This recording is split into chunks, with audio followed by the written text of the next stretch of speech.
அமராவதி அணையை தாண்டி சிறிது தூரம் காட்டு வழியில் பயணித்தால் இந்திரா காந்தி தேசிய பூங்காவில் வனப்பகுதிக்கு நடுவே நாம் இந்த அமராவதி முதலைப்பண்ணையை நாம் அடையலாம். இது தென்னிந்தியாவின் மிகப்பெரிய ஒரு முதலைப்பண்ணையாகும். நன்று சுத்தமாக பராமரிக்கப்படும் இது தற்பொழுது திருப்பூர் மாவட்டம் உடுமலைப்பேட்டையில் அமைந்துள்ளது. இங்கு 25 ஆண் முதலைகளுக்கு 75 பெண் முதலைகள் என்ற விகிதாச்சாரம் இருக்கிறது.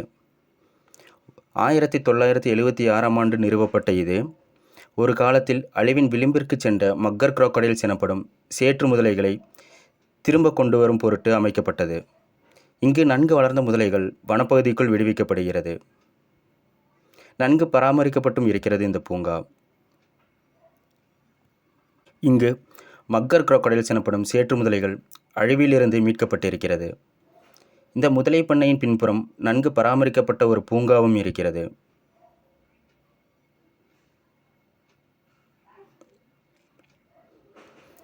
பொழுதுபோக்குக்காக இந்த பூங்கா அமைக்கப்பட்டு தமிழக அரசால் நன்கு பராமரிக்கப்பட்டும் வருகிறது. பார்வையாளர் நேரம் காலை 9 மணி முதல் மாலை 6 மணி வரையிலாகும்.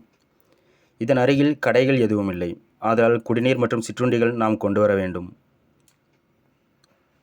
இது ஆனைமலை புலிகள் காப்பகத்தின் ஒரு பகுதியாகும். இங்கு புகைப்படங்கள் மற்றும் காணொளிகள் எடுக்க சிறந்த இடமாகவும் விளங்குகிறது. இது ஒரு நல்ல பொழுதுபோக்கு அம்சம். இவ்விடம் நமது கோவையிலிருந்து சுமார் 90 கிலோமீட்டர் தொலைவில் அமைந்துள்ளது.